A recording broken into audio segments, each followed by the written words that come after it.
नमस्कार दोस्तों, मैं डॉक्टर रोहित अग्रवाल लक्ष्य हॉस्पिटल कानपुर में पीडियाट्रिशियन होने के साथ साथ यहाँ का डायरेक्टर भी हूँ।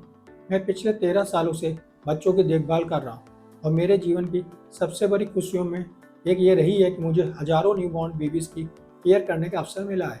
जैसा कि आप जानते हैं कि बच्चे का पहला साल पेरेंट्स के लिए बहुत ही चैलेंजिंग भी होता है और बहुत एक्साइटिंग भी।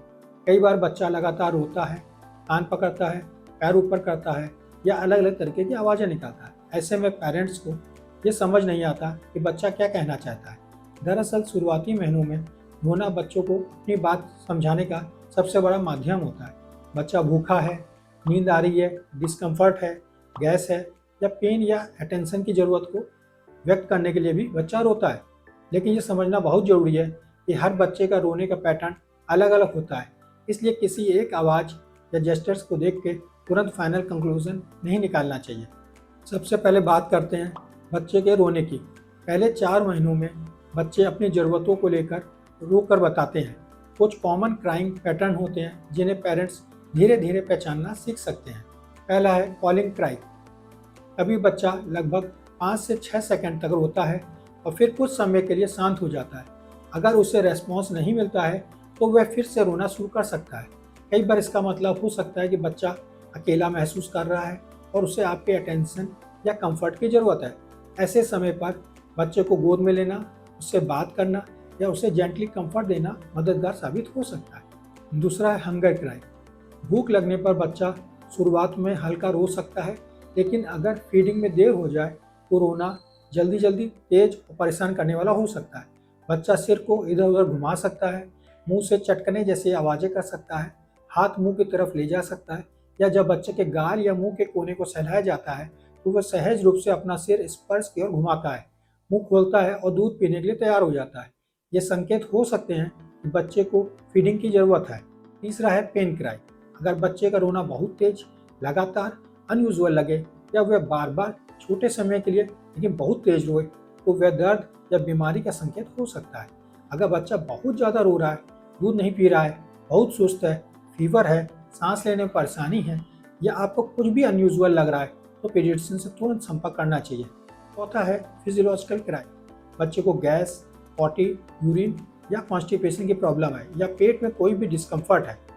ऐसे समय बच्चा कराह के रो सकता है, चीख के रो सकता है या बेचैनी के साथ रो सकता है। वह पैर मोड़ सकता है, पेट पर जोर लगा सकता है या बार बार शरीर हिला सकता है।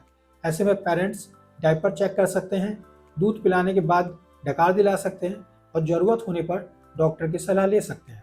पांचवा है स्लीप क्राई।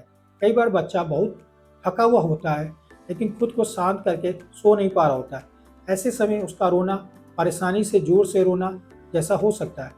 बच्चा बार बार जमाई ले सकता है, आंखें रगड़ सकता है, चेहरे को हाथ लगा सकता है या आसपास की चीज़ों से जल्दी परेशान हो सकता है।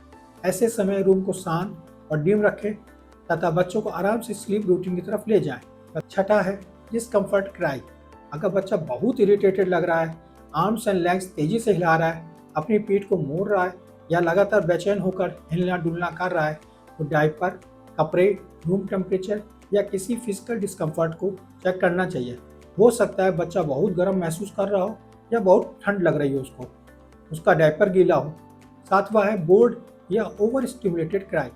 कभी कभी बच्चा दूध पीने के बाद भी रोता रहता है और कोई क्लियर रीज़न समझ में नहीं आता है तो वे बोर हो रहा हो, बहुत ज़्यादा स्टिमुलेशन से परेशान हो सकता है या एनवायरनमेंट चेंज चाहता हो। ऐसे में बच्चे को गोद में लेकर घर के अंदर थोड़ा घूमना, बाहर फ्रेश एयर में ले जाना, सॉफ्ट आवाज़ में बात करना या शांत जगह पर ले जाना मददगार साबित हो सकता है।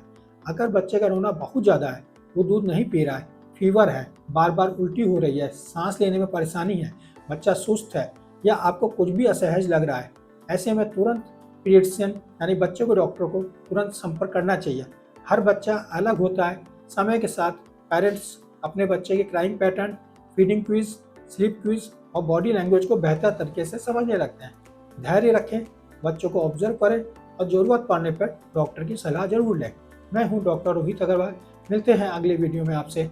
तब तक के लिए जुड़े रहिए लक्ष्य हॉस्पिटल कानपुर से। नमस्कार।